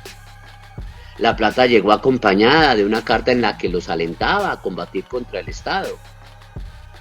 Y en los seguimientos hechos por la Dirección de Inteligencia Policial, la DIPOL, pues se han detectado casas de cambio en ciudades donde opera la primera línea y se negocia este dinero ilegal. Están identificados más de 400 receptores por medio de consignaciones en plataformas digitales, que son los encargados de distribuir. El ELN también es uno de los financiadores mediante el Frente de Guerra Urbano Nacional. Los grupos narcotraficantes ponen su cuota, sobre todo en departamentos como Valle, Antioquia y Cauca. Documentos incautados, rastros de transferencias y testimonios de miembros de la primera línea que han colaborado con la justicia señalan transacciones de entre 1.000 y 1.200 millones de pesos mensuales. Sin embargo, cada grupo debe buscar otras formas de financiación. Por eso el microtráfico ha tomado fuerza en los puntos de resistencia, donde también se cobran peajes y extorsiones. Un informe de inteligencia muestra cómo extorsiona a vendedores ambulantes, trabajadoras de las plazas de mercado y mayoristas usando la fachada de grupos delincuenciales. Las centrales de abasto de Medellín, Bogotá y Bucaramanga son algunos de los lugares donde cometen sus fechorías. Está documentado que en algunos casos exigen gasolina y prendas de vestir, overoles, gafas y cascos. Es más, estaciones de servicio son blanco de la primera línea que presiona para robarse el combustible con el que elaboran las bombas Molotov. En el caso de Bogotá, especialmente en el sur, han hurtado residencias y saqueado bodegas. Las localidades más afectadas por los robos han sido Kennedy, Bosa y Soacha. Algunos realizan desplazamientos hacia la zona céntrica de la capital para obtener dinero hurtando los buses de transporte público. En Medellín, Popayán, Cali, Barranquilla y Bucaramanga la historia también se repite. Y las acciones violentas no son espontáneas. Hay testimonios y videos que demuestran la entrega de dinero en efectivo a jóvenes por participar en actos vandálicos. Les dan entre 30.000 a 70.000 pesos diarios. Otras versiones hablan de una nómina en la que los miembros de las bases les pueden pagar desde 150.000 hasta 400.000 pesos, mientras que los cabecillas y reclutadores pueden ganar entre 1 y 3 millones de pesos. Según los investigadores, además del pago a muchos integrantes de la primera línea los hospedan. En el caso de Bogotá, un hombre apodado El Gringo y alias Nana acondicionaron bodegas de entre 30 y 40 metros cuadrados con cocinetas y colchonetas a fin de resguardarlos. Usan parqueaderos clandestinos y cambuches para entrenamiento.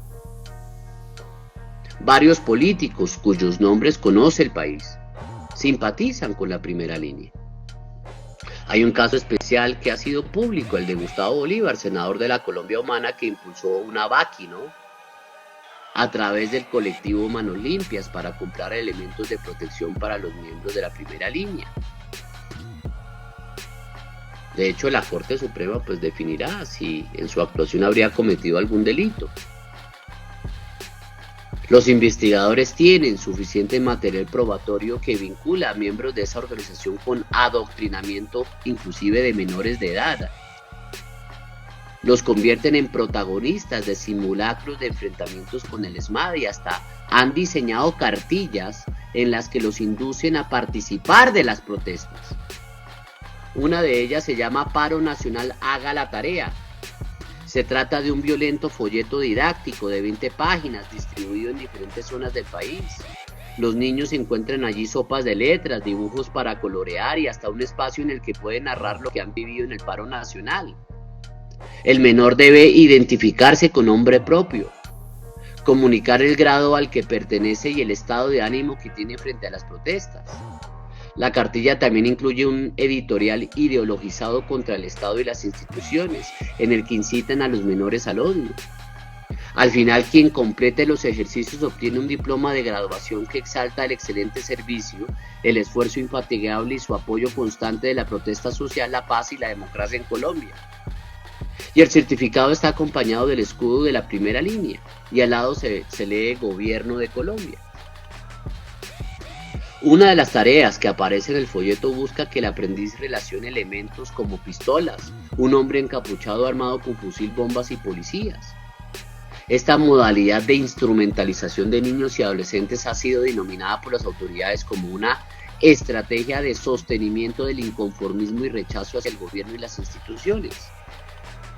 Y una de las mayores evidencias fue un video grabado en el Parque de los Deseos, en Medellín, que se volvió viral. También hay registros gráficos de esta instrumentalización con presuntas actividades lúdicas a menores en Bogotá, Cali y Bucaramanga. Los mayores de 14 años son entrenados para el combate. En Bogotá ya están identificados 10 escuelas de entrenamiento ubicadas en Suba, Engativá, Fontibón, Kennedy, Puente Aranda, Usme y el Country Sur. Allí utilizan parques públicos, bodegas, salones comunales y casas, en donde les dan cátedra, argumentos para salir a las calles de manera violenta y les imparten una especie de instrucción militar. Cómo manejar los escudos, cómo usar las caretas, formaciones de ataque y de defensa, elaboración de artefactos explosivos. Asimismo, estudian lo que llaman el manual de choque contra el ESMAD. Y aunque no hay un número preciso de miembros de la primera línea, es clara su ubicación en 14 departamentos. Los miembros más destacados de la primera línea viajan a las otras ciudades a compartir el conocimiento por medio de maniobras de confrontación. Explican cómo hacer colapsar las ciudades y por eso ocurre la repetición sistemática de las operaciones. Incluso hay una especie de competencia por el poderío de las facciones.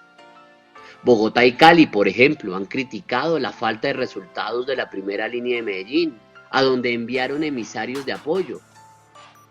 Antes de salir a enfrentar al ESMAD, pues algunos grupos de combate ponen en práctica algo que ellos llaman el ritual sin miedo. Consumen drogas y escuchan una elocuente charla política para energizarse. Ahora bien, la primera línea está dividida en 5 grupos que se identifican por el color de sus cascos, de acuerdo con los objetivos y necesidades de la lucha contra las autoridades. Una línea defensiva es la línea del frente compuesta por escuderos. La otra, la siguiente, la ofensiva, es en la que se ubican los honderos y lanzan piedras con las bombas Molotov y granadas artesanales. Hay un tercer grupo llamado la línea de apoyo y su labor es neutralizar gases lacrimógenos. Son los recolectores de piedra y armadores de barricadas. También están encargados de las comunicaciones, filman videos en vivo y los viralizan, ¿no?, en redes. Un cuarto bloque está integrado por el equipo de paramédicos y rescate de heridos. Y por último está la quinta línea, los proveedores encargados de la comida, las fogatas, la entrega de agua y lo necesario para mantenerse en los puntos de concentración. Por sus armaduras hechizas, también usan escudos acondicionados a su estatura y los arman en sitios improvisados. Asimismo se han identificado ferreterías, ¿no?, y talleres de ornamentación en donde elaboran estos escudos y estas armaduras hechizas, ¿no? Siempre llevan un morral con provisiones y ropa para cambiarse y mimetizarse. Entonces la primera línea se convirtió en un nuevo reto en la urbanización de la guerra, en el cual utilizan la protesta pacífica como escudo perfecto para delinquir. Finalmente, y hablando de la geopolítica vertical, pues la violencia en zonas urbanas se está tornando cada vez más complejo, haciendo borrosa la distinción entre la violencia política y la violencia criminal. Esto conlleva que en países como Brasil, México o Colombia, para hacerle frente a las múltiples amenazas híbridas urbanas se requiere una cooperación cada vez más coordinada y matizada entre la policía y las Fuerzas Armadas.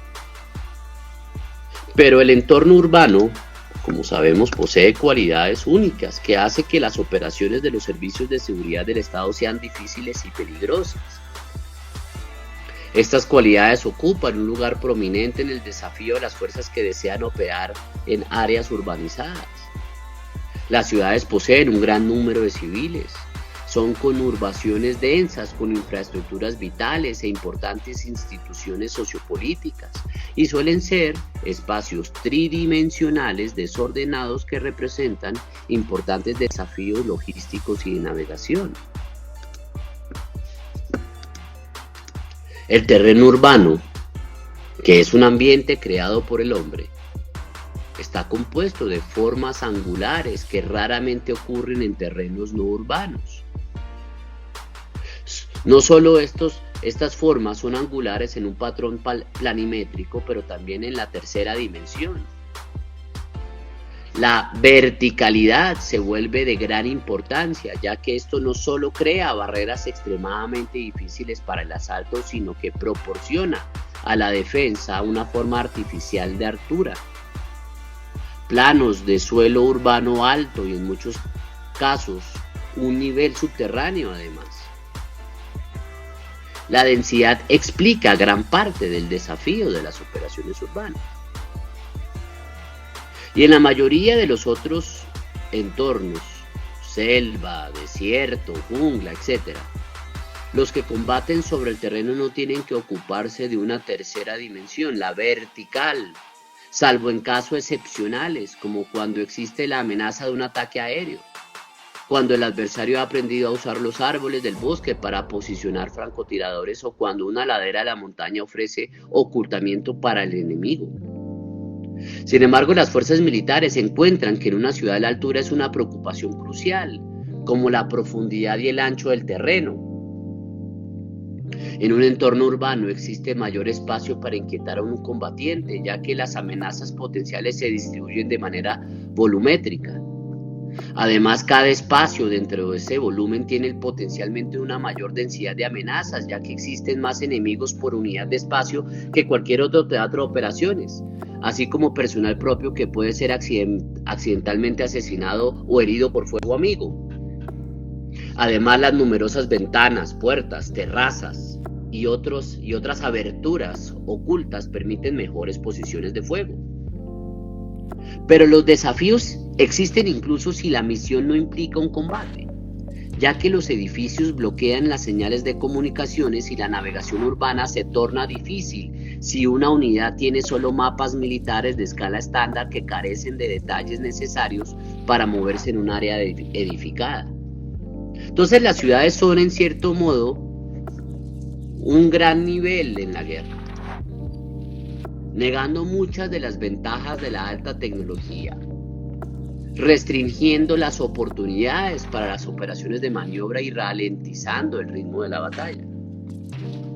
Como el espacio de batalla en las ciudades es tridimensional, con características subterráneas, de superficie y de techos de gran importancia militar, es probable que las operaciones ocurran simultáneamente en y alrededor de todos estos elementos. En un terreno totalmente urbanizado, la guerra se hace profundamente vertical, llegando hasta torres de acero y cemento, y hacia abajo en alcantarillas, líneas de metro, túneles de comunicaciones similares. En efecto, un desafío de la guerra urbana lo presentan las construcciones subterráneas.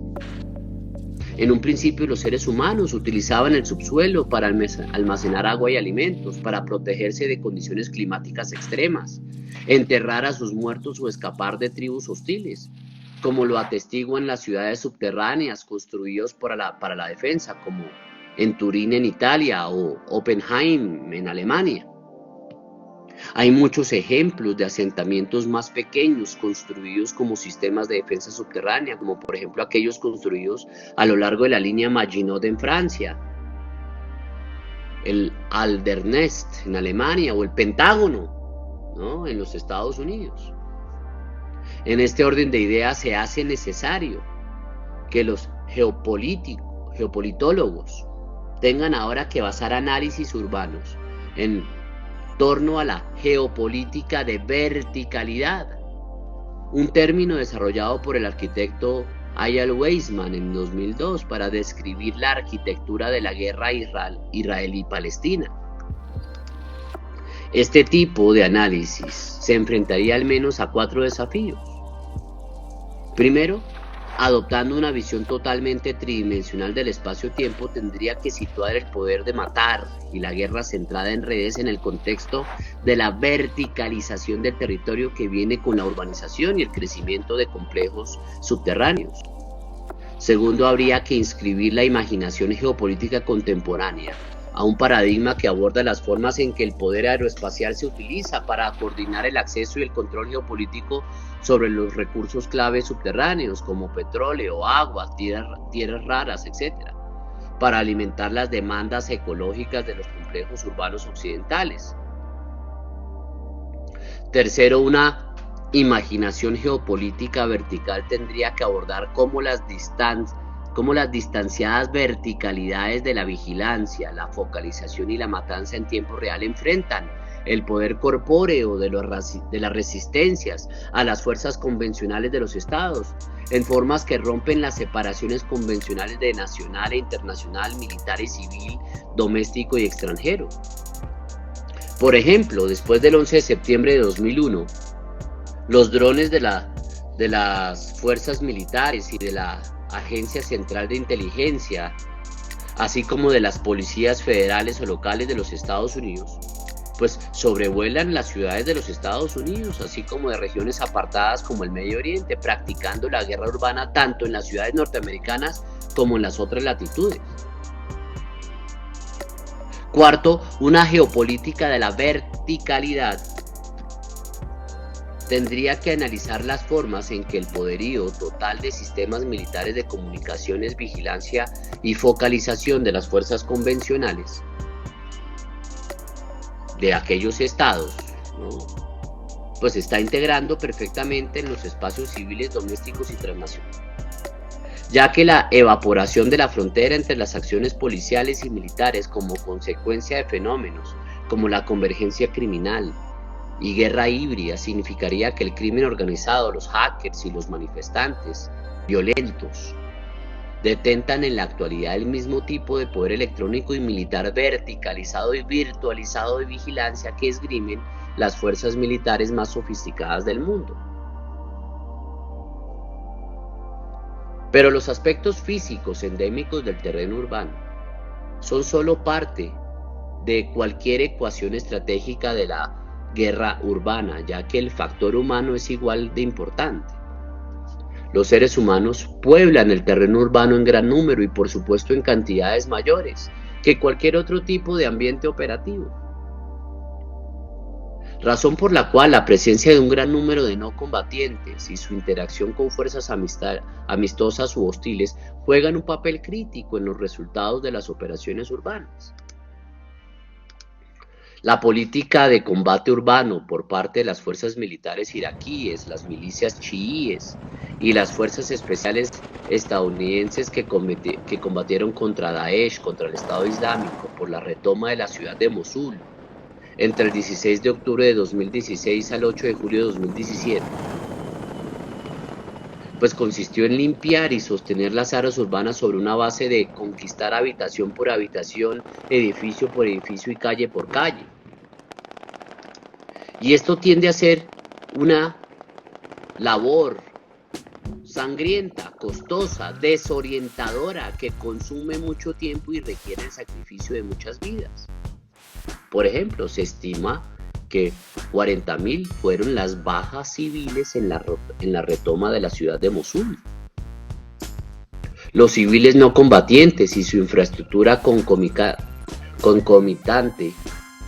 están significativamente presentes en la guerra urbana, lo que requiere reglas de enfrentamiento que restringen el uso de la capacidad de fuego de las fuerzas convencionales.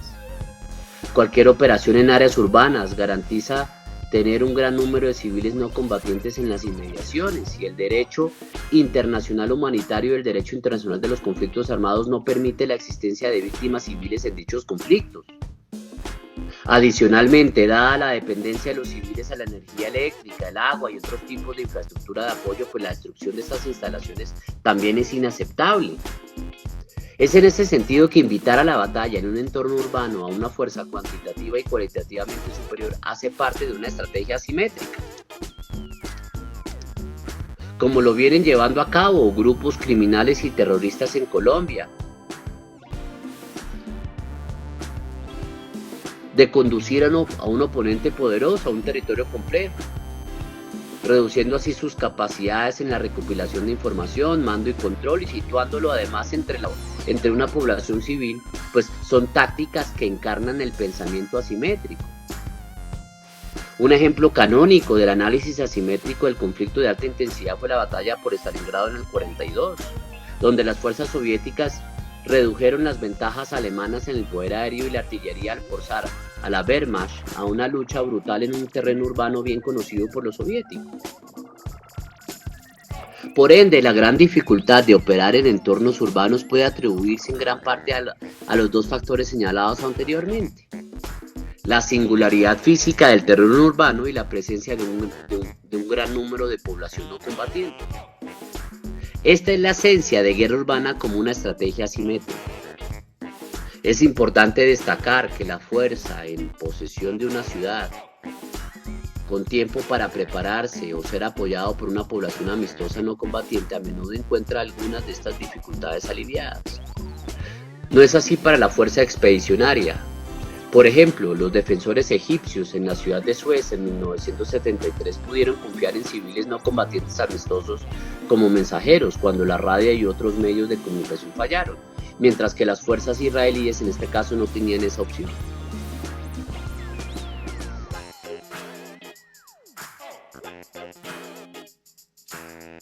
Y a finales de la década de 1990, el Cuerpo de Marines de los Estados Unidos describió este combate urbano híbrido como la guerra de las tres cuadras o Three Block Warfare. La guerra de las tres cuadras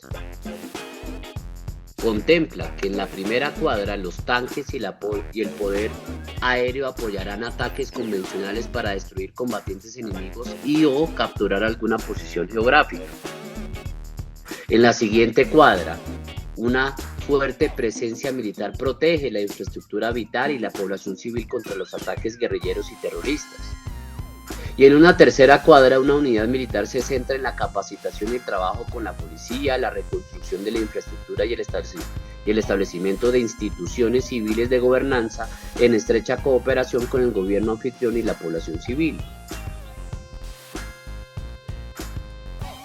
Y bueno, pues esta al parecer es la esencia del combate urbano contemporáneo y futuro.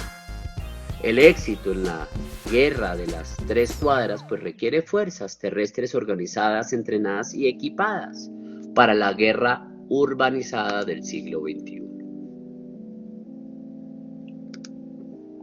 Entonces, prepararse para la guerra en el futuro significaría prepararse para el combate en las grandes ciudades.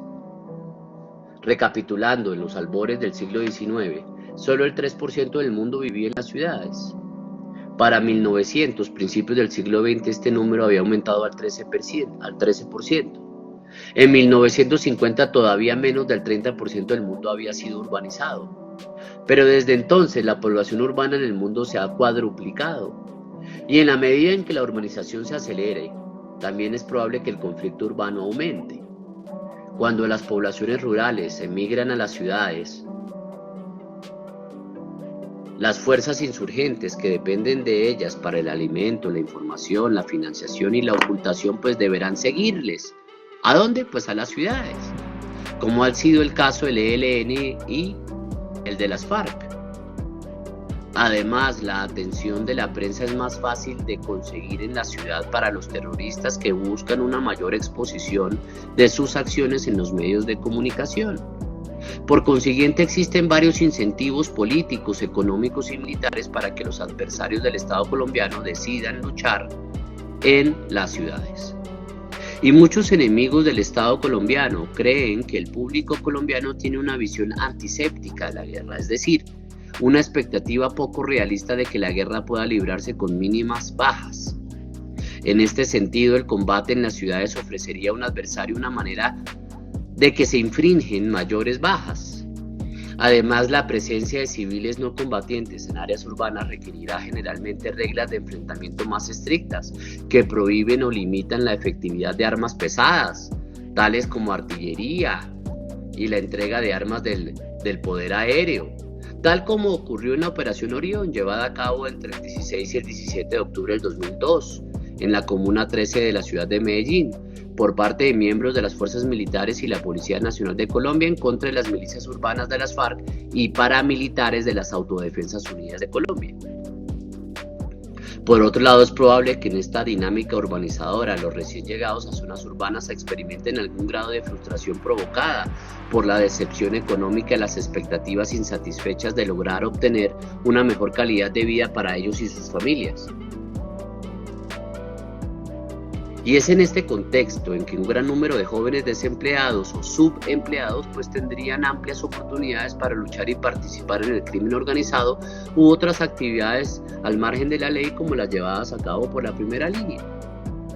Por lo que la urbanización no controlada podría contribuir al crecimiento de la insurgencia, el terrorismo y otras formas de violencia e inestabilidad política.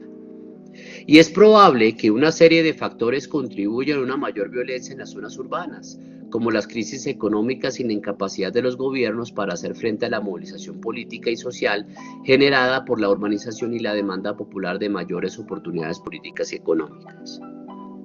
Efectivamente, cuando las exigencias de las ciudades rebasan las capacidades institucionales, el resultado suele ser una superación de los gobiernos locales por la violencia, la proliferación de prácticas informales y o delictivas, la territorialización de los grupos criminales y finalmente el control de la sociedad por estos. Es en este contexto, señala por ejemplo el profesor Carlos Patiño, que las ciudades contemporáneas se ven sometidas a disputas por el control político y económico de territorios entre una variada gama de actores criminales que logran en ocasiones generar lealtades sociales y cerrar acuerdos políticos con los sectores marginados de la sociedad. Finalmente, la pandemia del COVID-19, que puede considerarse la peor crisis de salud pública de los últimos 100 años, fue inicialmente un fenómeno urbano. Su epicentro, no olvidemos, fue la ciudad china de Wuhan, ¿no? A pesar de que su alcance ha llegado incluso a zonas rurales remotas. De acuerdo con la UNEP, el movimiento entre ciudades ha impactado significativamente la propagación de epidemias y pandemias, como el SARS, el cual tuvo origen en la provincia de Guangdong, en China, en 2003 y se extendió a 30 países en todo el mundo durante un periodo de 6 meses. Asimismo, el estallido de la fiebre del ébola entre el 2013 y el 2015, que fue particularmente virulenta en barrios marginales de las principales ciudades costeras de la región de África Occidental. Y en un mundo globalizado, un virus altamente contagioso como el del COVID-19, pues obligó a que los gobiernos establecieran cuarentenas prolongadas y recurrentes. Por consiguiente, y de cara al peligro de contagio y el aumento en las tasas de desempleo, pues millones de personas en países como Chile o Colombia emigraron de las ciudades a las zonas rurales y pueblos más pequeños, algunos posiblemente de forma permanente. Y si bien es prematuro calcular si la pandemia del COVID-19 conducirá a cambios estructurales en materia urbana, las perspectivas a largo plazo continúan prediciendo que el mundo se urbanizará aún más en la próxima década, hasta alcanzar más o menos el 60,4% para el 2030. Sin embargo, y a medida que el mundo se desliza, ¿no?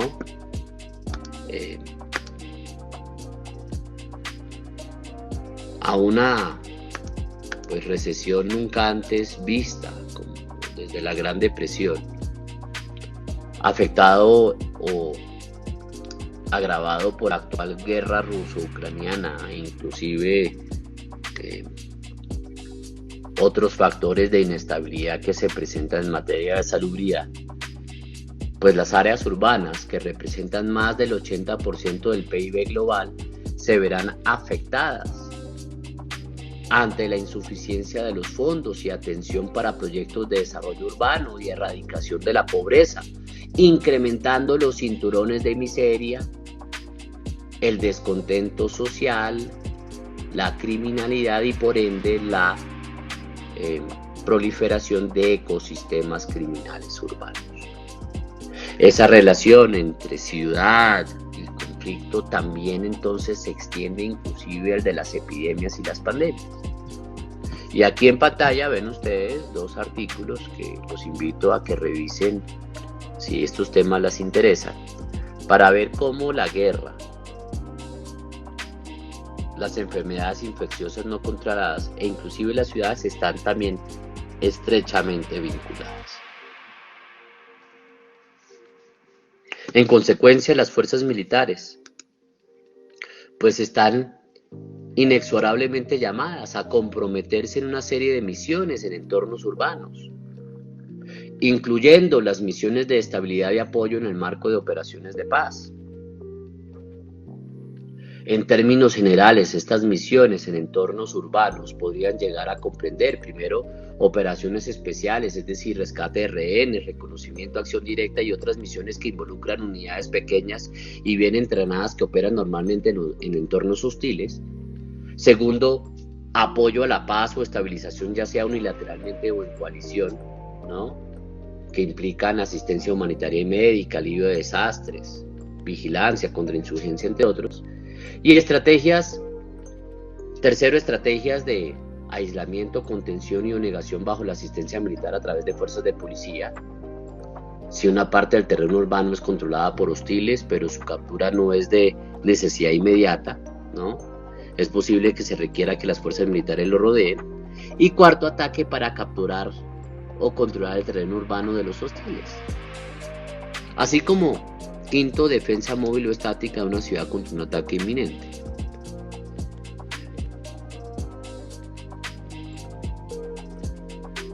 Pero recordando siempre que las ciudades no son entidades independientes, ya que dependen del apoyo de su hinterland, regional y nacional, inclusive internacional.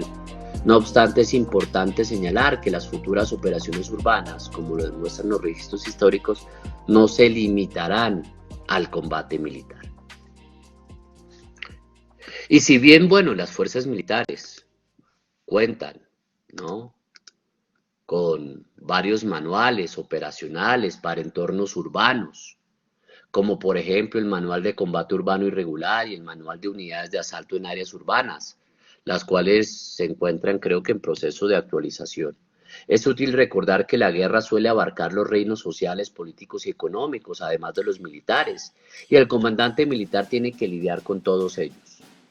Entonces, si debido a que la población civil es una parte integral del entorno urbano, el combate urbano debe ser estrechamente coordinado y sincronizado con las políticas públicas encaminadas al mejoramiento del nivel de vida de los habitantes de los barrios marginales de las ciudades.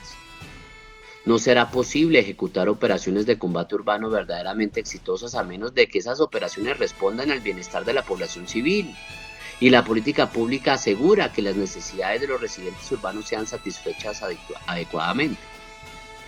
Los espacios urbanos tenderán a ser el foco de la violencia organizada contemporánea, pues de hecho ya lo son, ya sea política o criminal, debido a las posibilidades de organización y clandestinidad que brindan las ciudades y las nuevas tecnologías.